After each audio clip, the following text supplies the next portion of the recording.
Hello my dear students, how are you all? I hope you all are doing good. इससे पहले वाली video में हमने class 8 का साइंस का चैप्टर नंबर 3 का फर्स्ट पार्ट समझा, सिंथेटिक फाइबर्स को बहुत अच्छे से समझा। अब इस वीडियो में हम एक और पॉलीमर प्लास्टिक्स को पढ़ेंगे।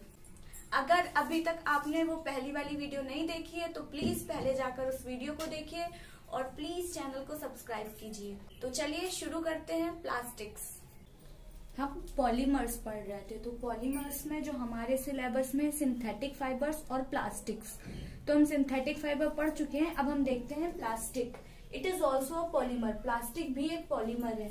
हमने सिंथेटिक फाइबर में पढ़ा था कि जो पॉलीमर होते हैं वो क्या होते हैं, किसी भी यूनिट की जब एक लंबी सी चेन बन जाती है, मतलब एक यूनिट जो होती है उसी टाइप की कई यूनिट्स के बार बार जुड़ने से एक चेन बन जाती है, उसे ही वही एक फाइबर बनाती है। वो उसका लीनियर अरेंजमेंट होता है। जैसे हमने मोतियों की माला का एग्जांपल देखा था ना। अब अगर ये ऐसे मतलब चेन की जगह अगर उसको चटाई की तरीके से बना दें तो वो क्रॉस लिंक्ड अरेंजमेंट होता है। तो जो प्लास्टिक होते हैं वो पॉलीमर होते हैं, इनमें लीनियर अरेंजमेंट के अलावा क्रॉस लिंक्ड अरेंजमेंट भी पाया जाता है। ठीक है, ये दोनों ही टाइप के अरेंजमेंट प्लास्टिक में पाए जाते हैं। Plastic is easily mouldable, that's why available in all shapes. आपने देखा होगा कि प्लास्टिक की चेयर्स भी बनती हैं, प्लास्टिक के टॉयज भी बनते हैं, मतलब अलग अलग चीजें बनती हैं। साइकिल वगैरह में भी कई बार प्लास्टिक का यूज होता है ना। तो मतलब बहुत सारी चीजें अलग अलग शेप में, साइज में बनाई जाती हैं। तो प्लास्टिक इजीली मोल्डेबल होता है, मतलब उसे कैसे भी हम ढाल सकते हैं। तो इसीलिए ये कई सारे इसके यूज होते हैं। It can be recycled, plastic को रिसाइकल भी कर सकते हैं, रीयूज भी कर सकते हैं, coloured, melted, rolled into sheets और made into wires. That's why used for variety of purposes. Plastic को हम रिसाइकल भी कर सकते हैं, रीयूज भी कर सकते हैं और कई सारे कलर्स में उसे कलर भी कर सकते हैं ना। कितने वाइब्रेंट कलर्स में प्लास्टिक के टॉयज वगैरह आते हैं। इसे मेल्ट भी किया जा सकता है और शीट्स बना करके उसे रोल भी किया जा सकता है। इसके वायर्स भी बनाए जा सकते हैं। इसीलिए आजकल हम देखते हैं कि प्लास्टिक का इतना ज्यादा यूज बढ़ गया है। अब हम देखते हैं पॉलीथीन क्या होती है। पॉलीथीन भी प्लास्टिक का एग्जाम्पल होती है ना। जब हम शॉपिंग वगैरह के लिए जाते हैं अक्सर पॉलीथीन का यूज करते हैं किसी भी चीज को कैरी करने के लिए। तो वो पॉलीथीन होती है वो एक्चुअली होती है poly plus ethene. Poly plus ethene, poly means many. यहाँ पे कई सारे एथीन एक यूनिट है, ठीक है। कई सारे एथीन मिल करके पॉलीथीन बनाते हैं और ये भी एक प्लास्टिक का एग्जाम्पल है। अब ये पेन देखिए, ये प्लास्टिक का है ना, और इसे आप जब बेंड करते हैं तो ये बेंड हो रहा है ना। ऐसे ही ये डिब्बा, ये भी प्लास्टिक का है, ये भी बेंड हो जाता है आसानी से। क्रेयॉन्स का ये जो ये कैप है ये भी प्लास्टिक का है और ये भी आसानी से बेंड हो जा रहा है ना। ये स्केल ये भी आसानी से बेंड हो जा रही है। लेकिन जो पेन का हैंडल होता है, फ्राइंग पैन का या जो कुकर का हैंडल होता है वो भी प्लास्टिक का होता है। लेकिन आप जब उसे बेंड करके देखिए, क्या वो आसानी से बेंड हो जाता है? नहीं।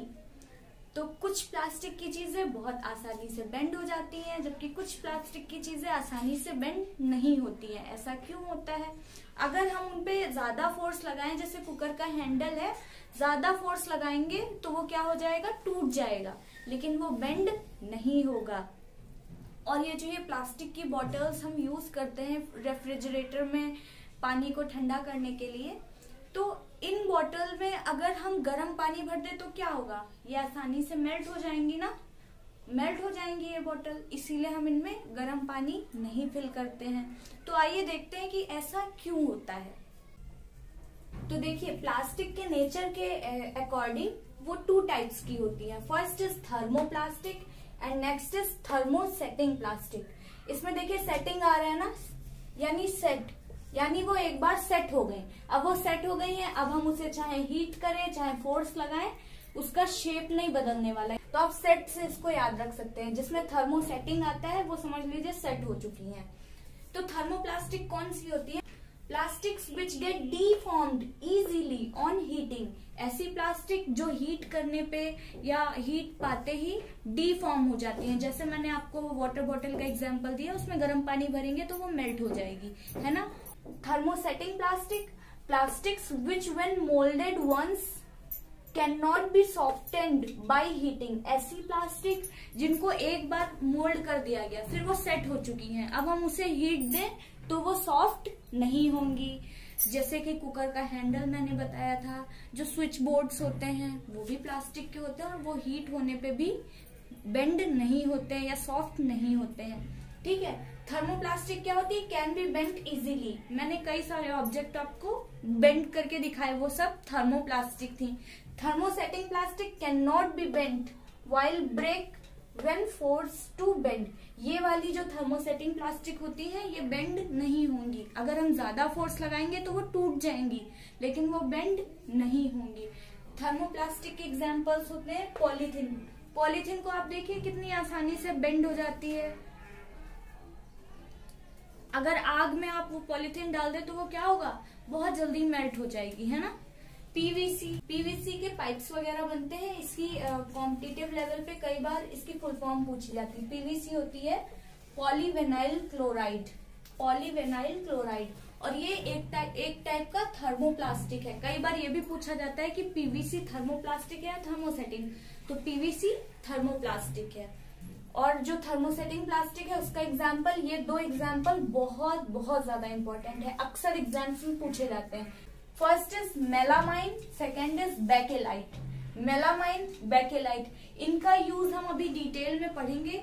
थर्मोप्लास्टिक्स का यूज देख लेते हैं। यूज्ड इन मेकिंग टॉयज, जो टॉयज होते हैं, कॉम्स, कंटेनर्स, बॉटल्स या वायर कवरिंग, जो वायर होते हैं ना इलेक्ट्रिकल वायर्स, उसके ऊपर जो कवरिंग होती है वो प्लास्टिक की होती है ना, वो भी आसानी से बेंड हो जाती है।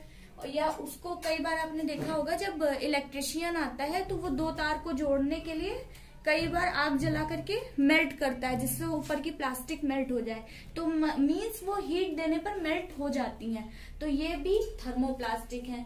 अब हम थर्मोसेटिंग प्लास्टिक के यूज देख लेते हैं। अब देखते हैं बेकेलाइट। बेकेलाइट की सबसे इम्पोर्टेंट प्रॉपर्टी ये होती है कि वो पुअर कंडक्टर होता है, किसका, हीट का एंड इलेक्ट्रिसिटी का। वो हीट का और इलेक्ट्रिसिटी इन दोनों का पुअर कंडक्टर होता है, मतलब अपने से होकर के हीट या इलेक्ट्रिसिटी को पास नहीं होने देता है, इसीलिए used for making electrical switches. इसकी इसी प्रॉपर्टी की वजह से इलेक्ट्रिकल स्विच बनाते हैं, स्विच बेकेलाइट से बनाते हैं।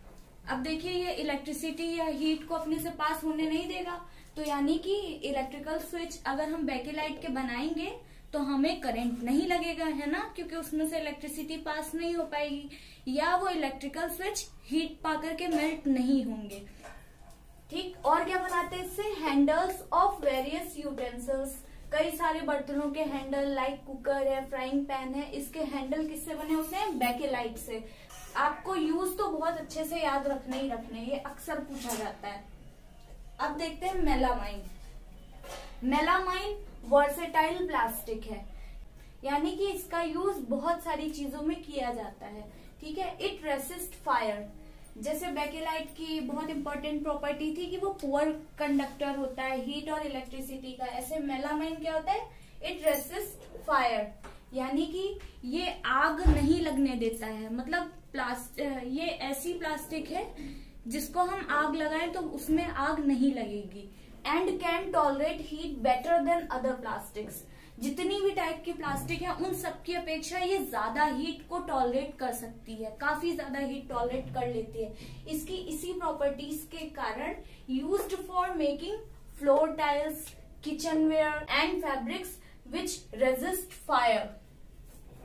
जो फ्लोर टाइल्स हैं वो मेलामाइन के बनाए जाते हैं, किचनवेयर मेलामाइन के बनाए जाते हैं, और जो फायर एक्सटिंग्विशर होते हैं, जो आग बुझाने वाले लोग होते हैं ना, वो लोग जो कपड़े पहनते हैं उनके फैब्रिक मेलामाइन के बने होते हैं। ये वाला यूज बहुत ही इंपॉर्टेंट है और ये आगे तक भी कई एग्जाम्स में पूछा जाता है, इसलिए आप ये याद रखिएगा। नॉर्मली क्या होता है, प्लास्टिक जो होती है आग पाते ही मेल्ट होने लगती है ना। और जैसे पॉलीथीन है, अगर वो हम हाथ में पकड़े उसमें आग लग जाए तो वो पॉलीथीन हमारे हाथ से चिपक जाएगी और हमारी स्किन भी ले जाएगी साथ में। लेकिन आप यहाँ पे ये देखिए कितना बड़ा यूज है मेलामाइन का। मेलामाइन भी प्लास्टिक ही है, लेकिन फायर एक्सटिंग्विशर्स के फैब्रिक्स मेलामाइन एक प्लास्टिक के बने हुए होते हैं। ये बहुत इंपॉर्टेंट है। Plastic is used for storing food items. आपकी एक्सरसाइज में क्वेश्चन आता है कि फूड आइटम्स को स्टोर करने के लिए प्लास्टिक का यूज क्यों करते हैं, तो वहां पे आपको जो आंसर लिखना होगा वो यही है। इसकी कई सारी प्रॉपर्टीज मैंने यहाँ पे बताई हैं। Plastic is use for storing food items, water, milk, pickles, dry food etcetera. Water को भी स्टोर करने के लिए काम आता है। मिल्क आपने देखा प्लास्टिक के पैकेट्स में आते हैं। पिकल्स, अचार प्लास्टिक के कंटेनर में आता है। ड्राई फूड जितने भी होते हैं प्लास्टिक के पैकेट में आते हैं। Because of their light weight, क्योंकि प्लास्टिक बहुत हल्की होती है। लोअर प्राइस, सस्ती होती है। गुड स्ट्रेंथ, काफी स्ट्रॉन्ग होती है। ड्यूरेबल, टिकाऊ होती है। इजी हैंडलिंग, उसकी हैंडलिंग बहुत आसान होती है। इन्हीं क्वालिटीज के कारण फूड आइटम्स को स्टोर करने के लिए प्लास्टिक का यूज किया जाता है। आप इन क्वालिटीज के साथ में एक और क्वालिटी ऐड कर सकते हैं कि ये नॉन रिएक्टिव होते हैं। ये नॉन रिएक्टिव होते हैं इसलिए फूड आइटम्स को स्पॉइल नहीं करते हैं, इसलिए प्लास्टिक का यूज फूड को स्टोर करने के लिए किया जाता है। अब आगे देखते हैं। Plastics are used in cars, aircrafts, spacecrafts as well because it is lighter than metals। Plastic का यूज कार के कई सारे पार्ट्स या एयरक्राफ्ट या स्पेसक्राफ्ट में भी किया जाता है, क्योंकि ये मेटल से बहुत ज्यादा हल्के होते हैं ना। मेटल हैवी होता है और ये बहुत हल्के होते हैं, इसीलिए। अब हम कुछ कैरेक्टरिस्टिक्स देख लेते हैं प्लास्टिक की। फर्स्ट इज नॉन रिएक्टिव, बहुत इंपॉर्टेंट है। ये एयर या वाटर के साथ में रिएक्ट नहीं करते हैं, इसलिए ये नॉन कोरोसिव होते हैं, नॉन रस्टिंग होते हैं। जैसे आयरन होता है, आयरन नेल को अगर हम वाटर में डालते हैं तो क्या होता है, या ज्यादा दिन ऐसे ही खुली पड़ी रहे तो उसमें जंग लग जाती है और वो खराब हो जाती है। कई सारे मेटल्स हैं वो कोरोड हो जाते हैं, तो इसकी वजह से कई बार कई डैम्स गिर गए हैं, कई ब्रिज गिर गए हैं, ढह गए हैं। तो जो कोरोड होना या रस्ट हो जाती है तो उसकी वजह से मेटल्स खराब हो जाते हैं। लेकिन प्लास्टिक नॉन रिएक्टिव होती है, वो रिएक्ट ही नहीं करती है। Next property, light. ये काफी हल्के होते हैं वजन में, ये स्ट्रॉन्ग होते हैं और ये टिकाऊ होते हैं, ड्यूरेबल होते हैं। थर्ड प्रॉपर्टी, ये चीपर होते हैं, है ना, सस्ते होते हैं plastic. Fourth property, poor conductors of heat and electricity. अभी मैंने बेकेलाइट का बताया, वो हीट और इलेक्ट्रिसिटी का पुअर कंडक्टर होती है। Can be moulded into any shape और साइज। प्लास्टिक का एक सबसे बड़ा फायदा ये है कि उसे किसी भी शेप या साइज में ढाला जा सकता है। इसी वजह से आजकल हर जगह आपको प्लास्टिक का यूज देखने के लिए मिलता है। अब हम प्लास्टिक के कुछ स्पेशल यूज देख लेते हैं।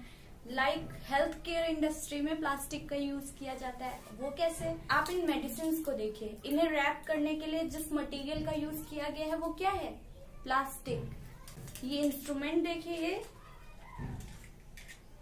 ये थर्मोमीटर है, ये भी प्लास्टिक का बना हुआ है ना। तो और जो इंजेक्शंस होते हैं, जो सिरिंजेस होती हैं, वो भी प्लास्टिक की बनी होती हैं। जो डॉक्टर के ग्लव्स होते हैं वो भी प्लास्टिक के बने होते हैं। कई सारे इंस्ट्रूमेंट्स होते हैं जो मेडिकल में यूज किए जाते हैं, वो भी प्लास्टिक के होते हैं। तो ये सब स्पेशल यूज है। माइक्रोवेव ओवन में जो हम लोग यूटेंसिल्स यूज करते हैं वो भी प्लास्टिक के होते हैं। क्यों? क्योंकि प्लास्टिक पुअर कंडक्टर होती है हीट एंड इलेक्ट्रिसिटी का, है ना। तो अब हम स्पेशल यूज पढ़ते हैं। Some special uses of plastic used in health care industry, for example for packaging tablets, threads for stitching wounds. Operation के बाद जो स्टिच करने के लिए जिस थ्रेड का यूज किया जाता है वो भी प्लास्टिक के होते हैं, क्योंकि ये नॉन रिएक्टिव होते हैं ना। तो ये पेशेंट की बॉडी में रिएक्ट नहीं करेंगे और उसको प्रॉब्लम नहीं क्रिएट करेंगे। जो सिरिंजेस होती हैं, doctors gloves, many instruments etcetera, ये सब प्लास्टिक के बने हुए होते हैं। Special plastic cookware is used in microwave ovens, ये मैंने अभी बताया था। टेफ्लॉन, टेफ्लॉन बहुत ही इंपॉर्टेंट है और ये भी पूछा जाता है। टेफ्लॉन भी एक प्लास्टिक है, special plastic on which oil and water do not stick. ये ऐसी प्लास्टिक है जिसके ऊपर ऑयल या वाटर चिपकता नहीं है, स्टिक नहीं होता है। तो अब जब स्टिक नहीं होता है तो इसका यूज कहाँ किया जाता है? Use for non stick coating on cookwares. हम लोग देखते हैं ना, नॉन स्टिक बर्तन आजकल आते हैं, आजकल नॉन स्टिक पैन्स आते हैं, है ना, या नॉन स्टिक कढ़ाई आती हैं, तो उनपे जो कोटिंग होती है ऊपर से वो टेफ्लॉन की होती है। टेफ्लॉन एक प्लास्टिक है, तो टेफ्लॉन पे क्योंकि वाटर या फिर ऑयल स्टिक नहीं होता है, इसीलिए इसकी कोटिंग के बाद में वो नॉन स्टिक बर्तन बन जाते हैं, नॉन स्टिक यूटेंसिल्स बन जाते हैं। और फायर प्रूफ प्लास्टिक, ये तो हम लोग पढ़ ही चुके हैं। फायर प्रूफ प्लास्टिक मेलामाइन होती है, जिसका यूज फायर एक्सटिंग्विशर्स के क्लोथ्स बनाने में किया जाता है। अब हम देखते हैं नेक्स्ट बहुत ही important heading, plastics and the environment.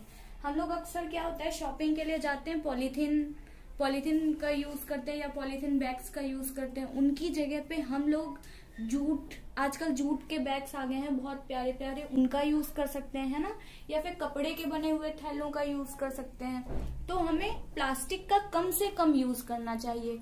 आखिर क्यों बोला जाता है कि हमें प्लास्टिक का यूज रिड्यूस करना चाहिए? क्यों?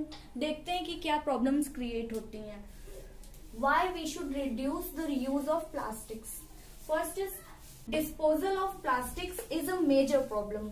प्लास्टिक का डिस्पोजल जो है आसानी से नहीं होता है, because it takes several years to decompose. क्यों? क्योंकि ये डीकम्पोज होने में कई साल ले लेता है। मैंने आपको पिछले चैप्टर में एक एक्टिविटी समझाई थी, है ना, तो मतलब प्लास्टिक जो है वो इजीली डीकम्पोज नहीं होती, क्योंकि इस पे बैक्टीरिया हैं, फंजाई हैं, वो जल्दी रिएक्ट नहीं कर पाते हैं, इसलिए it is not environment friendly. और प्लास्टिक एनवायरमेंट फ्रेंडली नहीं होती है। इट कॉजेज पोल्यूशन, ये पोल्यूशन कॉज करती है। अगर हम प्लास्टिक को ऐसे ही सॉइल में फेंक देते हैं तो वो सॉइल पोल्यूशन क्रिएट करती है। तो मतलब ये डीकम्पोज तो होती नहीं है, तो ये कई टाइप के पोल्यूशन क्रिएट करती है। It does not get completely burned easily. ये अगर हम सोचे कि प्लास्टिक को जला दें तो वो पूरी तरीके से जलती भी नहीं है, बल्कि मेल्ट हो जाएगी और एक ब्लैक सा धुआं निकलेगा, है ना। वो धुआं होता है वो बहुत ही ज्यादा पॉइजनस होता है।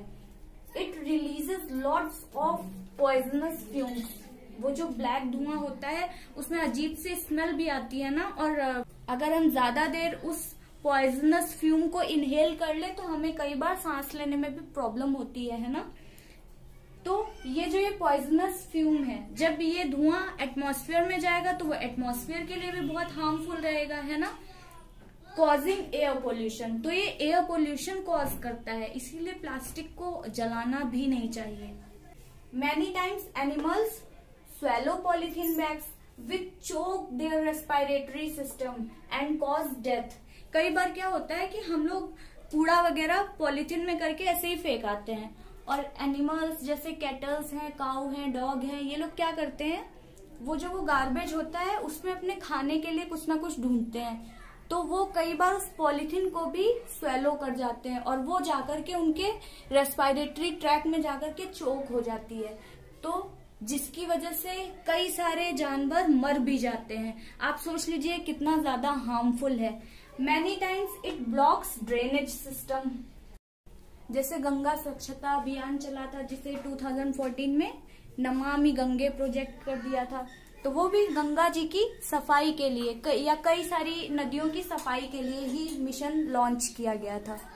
कई बार आपने ये भी देखा होगा कि नाली वगैरह में भी प्लास्टिक जाम हो जाते हैं, है ना, जिसकी वजह से वो जो ड्रेनेज सिस्टम है वो गड़बड़ हो जाता है। पाइप वगैरह में प्लास्टिक की पॉलीथीन वगैरह बैग्स ये सब फंस जाते हैं, जिसकी वजह से पानी अच्छे से नहीं निकल पाता है, तो ये हमारे ड्रेनेज सिस्टम को भी ब्लॉक कर देता है, जिसकी वजह से हमें कई बार बहुत सारी प्रॉब्लम्स उठानी पड़ती हैं। इसीलिए हमें प्लास्टिक का कम से कम यूज करना चाहिए। इसके बाद एक और लाइन है, जब ये वाला क्वेश्चन आएगा तो आपको इसमें से मतलब जितने मार्क्स का क्वेश्चन हो उस हिसाब से आपको इसमें से जितने भी पॉइंट्स याद रहे वो पॉइंट्स लिख दीजिएगा। इसके बाद एक और लाइन में लिखवा रही हूँ, वो लाइन आप लिख दीजिएगा।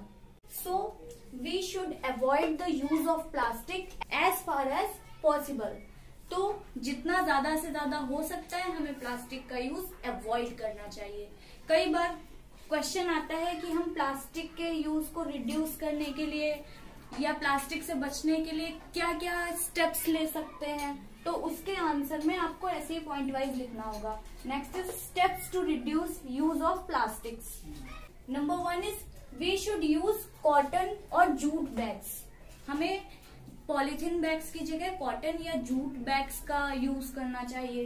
We should collect biodegradable and non biodegradable waste separately and dispose of separately. हमें ऐसी चीजें जो माइक्रो ऑर्गेनिज्म के द्वारा डिकम्पोज हो जाती हैं और ऐसी चीजें जो नहीं डिकम्पोज होती हैं उन्हें अलग अलग, उन वेस्ट को अलग अलग फेंकना चाहिए, है ना, उनका डिस्पोजल अलग अलग करना चाहिए। बाय रिसाइकलिंग प्लास्टिक वेस्ट, ऐसे प्लास्टिक वेस्ट जिन्हें रिसाइकल किया जा सकता है उनकी रिसाइकलिंग कर लेनी चाहिए। We should follow 5R principle. कई बार आपसे सिर्फ और सिर्फ 5R प्रिंसिपल भी पूछ लेता है, तो आपको ये भी पता होना चाहिए। एज अ रेस्पॉन्सिबल सिटीजन हमें 5R प्रिंसिपल का यूज करना चाहिए, जिसमें इन 5R का मतलब क्या है। फर्स्ट इज रिड्यूस, मतलब जितना कम से कम हम यूज कर सकते हैं उतना कम से कम यूज करना चाहिए। नेक्स्ट इज रीयूज, जिन चीजों का हम दोबारा से यूज कर सकते हैं उन्हें रीयूज करना चाहिए। रिसाइकल, जो अभी मैंने जो थर्मोप्लास्टिक्स बताई थी ना, उनको रिसाइकल किया जा सकता है तो इनका रिसाइकलिंग कर लेनी चाहिए। रिकवर मीन्स जिन चीजों को हम प्रोटेक्ट कर सकते हैं उन्हें प्रोटेक्ट करना चाहिए। एंड रिफ्यूज, मतलब जैसे जहां हम रिफ्यूज कर सकते हैं कि प्लास्टिक की जगह कोई और चीज जहां पे यूज की जा सकती है तो वहां पे प्लास्टिक की जगह अदर चीजों का यूज करना चाहिए। जैसे मैंने अभी बैग का एग्जांपल बताया कि हम कॉटन या जूट बैग्स का यूज कर सकते हैं शॉपिंग पे जाते वक्त। Next is we should not throw plastic bags in the water bodies on the road. हमें प्लास्टिक बैग्स को नालियों में या फिर वाटर बॉडीज पे या फिर रोड पे या कचरे में ऐसे नहीं फेंकनी चाहिए। और एक चीज का आप हमेशा ध्यान रखिए कि आप जब भी किसी जानवर को कुछ खिलाने जा रहे हैं या फिर कोई ऐसी चीज आप कूड़े में फेंक रहे हैं जो मतलब कैटल्स हैं या डॉग्स हैं ये ईट कर सकते हैं, तो उसे आप हमेशा पॉलीथीन बैग से बाहर निकाल कर ही फेंकिए, क्योंकि कई बार क्या होता है कि वो ईट करने के चक्कर में पॉलीथीन बैग्स को भी खा लेते हैं और वो उनके लिए बहुत ही ज्यादा हार्मफुल होता है। तो आप प्लीज इस चीज का जरूर ध्यान रखिए। आइए देखते हैं कि बायोडिग्रेडेबल मटेरियल्स और नॉन बायोडिग्रेडेबल मटेरियल्स क्या क्या होते हैं। Materials which get decomposed through natural processes, ऐसे मटेरियल जो नेचुरल प्रोसेस के थ्रू डीकम्पोज हो जाते हैं उन्हें बायोडिग्रेडेबल कहते हैं। नेचुरल प्रोसेस का मतलब क्या हो गया, by the action of bacteria. ये जो माइक्रो ऑर्गेनिज्म होते हैं यही तो डीकम्पोजर्स होते हैं ना। जब हम मिट्टी के अंदर उन्हें दबा कर रख दें तो जो नेचुरल प्रोसेस के थ्रू यानी बैक्टीरिया या फंजाई इनके एक्शन के थ्रू डीकम्पोज हो जाए वो बायोडिग्रेडेबल है। Materials which do not easily decomposed उन्हें हम नॉन बायोडिग्रेडेबल कहते हैं। ऐसे मटेरियल जो इजीली डीकम्पोज नहीं होते हैं वो होते हैं non biodegradable. For example plastics. अब आपकी बुक में एक ऐसी टेबल बनी है तो इसमें आपको सब बायोडिग्रेडेबल और नॉन बायोडिग्रेडेबल के एग्जाम्पल्स मिल जाएंगे। तो आइए हम समझते हैं इस टेबल को। यहाँ पे टाइप्स ऑफ वेस्ट लिखा है मैंने और यहाँ पे अप्रोक्सीमेटली वो कितना टाइम लेते हैं डिकम्पोज होने के लिए, और यहाँ पे नेचर ऑफ मटेरियल की वो नॉन बायोडिग्रेडेबल है या फिर बायोडिग्रेडेबल है। तो first is peels of vegetable, fruits etcetera. ये जितने भी फल हैं या वेजिटेबल्स हैं इनके जो छिलके होते हैं या इनका जो बचा हुआ वेस्ट होता है उनको अगर हम मिट्टी के अंदर दबा करके रख दें तो वो बैक्टीरिया वगैरह के या डीकम्पोजर्स के एक्शन की वजह से 1 to 2 वीक्स के अंदर ही डीकम्पोज हो जाते हैं, इसीलिए ये क्या है, biodegradable. Next is paper. Paper कितना टाइम लेता है, 10 to 30, इसके बाद वो डीकम्पोज हो जाएगा, तो ये भी बायोडिग्रेडेबल है। कॉटन क्लोथ्स, कॉटन क्लोथ्स को अगर हम मिट्टी के नीचे दबा करके रख दें तो वो क्या कितना टाइम लेगा, 2 to 5 months, ये भी बायोडिग्रेडेबल है। वुड, वुड जो होती है वो 10 से 15 सालों के अंदर डिकम्पोज हो जाएगी, तो वो भी बायोडिग्रेडेबल है। Woollen clothes about a year, 1 साल ले लेते हैं डिकम्पोज होने में, और ये भी बायोडिग्रेडेबल है। अब देखते हैं tin, aluminium and other metal cans. जो मेटल के कैंस आते हैं या टिन है, एल्यूमिनियम है, इनको डिकम्पोज होने में 100 से 500 साल लग जाते हैं। आप समझिए कितना लंबा टाइम है, यानी हमारी एज से भी ज्यादा टाइम ले लेते हैं। तो इसीलिए ये नॉन बायोडिग्रेडेबल है, यानी हमारी लाइफ खत्म हो जाएगी तब भी वो डिकम्पोज नहीं हो पाएंगे। तो इतना लंबा टाइम ले लेते हैं, इसीलिए ये नॉन बायोडिग्रेडेबल है। अब देखते हैं प्लास्टिक बैग्स। क्यों कहते हैं कि प्लास्टिक जो है वो बहुत ही ज्यादा नुकसानदायक है? इसलिए क्योंकि ये सेवरल ईयर्स लेती है, यानी कई 1000 ईयर्स लेती है। अब आप समझ सकते हैं कि कितना लंबा टाइम इन्हें लगता है डिकम्पोज होने में। ये इजीली डिकम्पोज नहीं हो पाते हैं, बहुत सारे साल ले लेते हैं, है ना। यानी कई सारे लोगों की लाइफ गुजर जाएगी, कई सारे लोग पैदा होकर मर भी जाएंगे, फिर पैदा होंगे, फिर मर, लेकिन प्लास्टिक डिकम्पोज नहीं हो पाएगी। तो इसीलिए ये नॉन बायोडिग्रेडेबल है। इसी के साथ आपका ये चैप्टर नंबर 3 कंप्लीट होता है। मैंने सारी हेडिंग्स को बहुत ही अच्छे और इजी वे में आपको समझाने की कोशिश की है। आई होप कि आपको सारी हेडिंग्स अच्छे से क्लियर हो गई होंगी। बट फिर भी अगर आपको कोई डाउट है, कोई क्वेरी है, तो प्लीज मुझे कमेंट बॉक्स में कमेंट जरूर करिएगा। एंड अगर आपको ये वीडियो पसंद आई हो तो प्लीज चैनल को सब्सक्राइब कीजिए, वीडियो को लाइक कीजिए एंड अपने फ्रेंड्स के साथ शेयर कीजिए। Thank you.